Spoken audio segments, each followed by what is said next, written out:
The statue of Confederate General Robert E. Lee stands behind a crowd of hundreds of white nationalists, neo-Nazis and members of the alt-right during the Unite the Right rally August 12, 2017 in Charlottesville, VA. A white nationalist rally dubbed Charlottesville 3.0 inches could provide a blueprint for future controversial protests across the nation even as livid political leaders struggle to halt the demonstrations they consider racist. The rally on Saturday, featuring white supremacist leader Richard Spencer, was the third prompted by the Virginia city's plans to remove a statue of Confederate Gen. Robert E. Lee from its Emancipation Park. The previous rally in August escalated into violence that left one counter-protester dead and ignited a political firestorm when President Trump cited blame on both sides. The tiki torch lit 10-minute rally Saturday night drew 40 to 50 protesters, who listened to fiery speeches, sang Dixie and chanted slogans such as "The South will rise again. You are going to have to get used to the alt-right," Spencer said to Applause. "You are going to have to get used to white identity." More. Far Right's Richard Spencer returns to Charlottesville. Tiki torch in hand. More. UVA president. Student protesters desecrated Jefferson statue. Charlottesville police said in a statement that there was no violence and that the group left the city by bus immediately after the rally ended. Miriam Dickler, a spokeswoman for the city, told the local Daily Progress that such protests are protected by the First Amendment, unless we perceive a legal or safety issue. Spencer called the rally a great success. "We came, we triggered, we left," Spencer said. "We are going to do it again." Spencer told USA Today the model of quick protests without advanced publicity could become the norm for his efforts. "We obviously want to speak our piece, talk about the importance of these monuments," Spencer said Sunday. "We came in peace in May.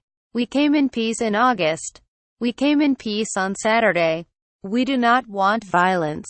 Alt-right is a loosely defined group whose far-right ideology can include racism, populism and white nationalism. Its rallies in Charlottesville have consistently drawn the ire of local officials, University of Virginia administrators, students and faculty, as well as public figures across the nation.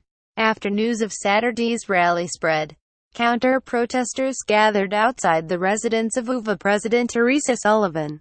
Among the chants, "No cops, no KKK, no fascist UVA." By contrast, thousands of counter-protesters showed up in August because that rally had been promoted in advance.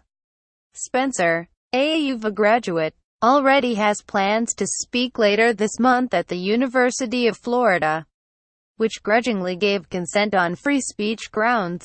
Alt-right lawyer Kyle Bristow said Ohio State and the University of Cincinnati have until Friday to approve Spencer's appearance as they face litigation. Charlottesville Mayor Mike Siner blasted Saturday's gathering as despicable.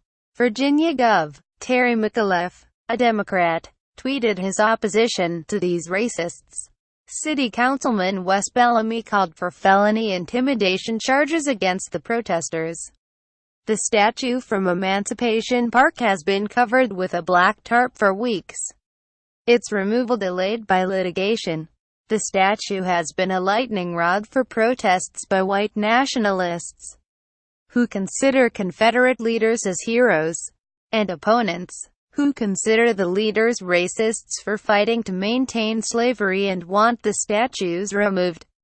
The uproar has led to the removal of Confederate statues in Baltimore, Durham, N.C., and other cities. Hundreds more remain in dozens of states. After the rally, Siner tweeted, "Another despicable visit by neo-Nazi cowards. You're not welcome here. Go home. Meantime, we're looking at all our legal options. Stay tuned." Spencer was quick to reply on social media, "Lol. How are we, cowards? We came back. Also, You have no authority to ban American citizens from civil doofus. Local officials aren't laughing out loud. Bellamy asked Commonwealth Attorney David Shepman to file charges against Spencer and all his protesters. When white supremacists make odes to white power, and clearly use torches to send a message to our community that they're the superior race while trying to strike fear and intimidate others, they are breaking the law. Bellamy said, "Our community does not deserve this." Quote,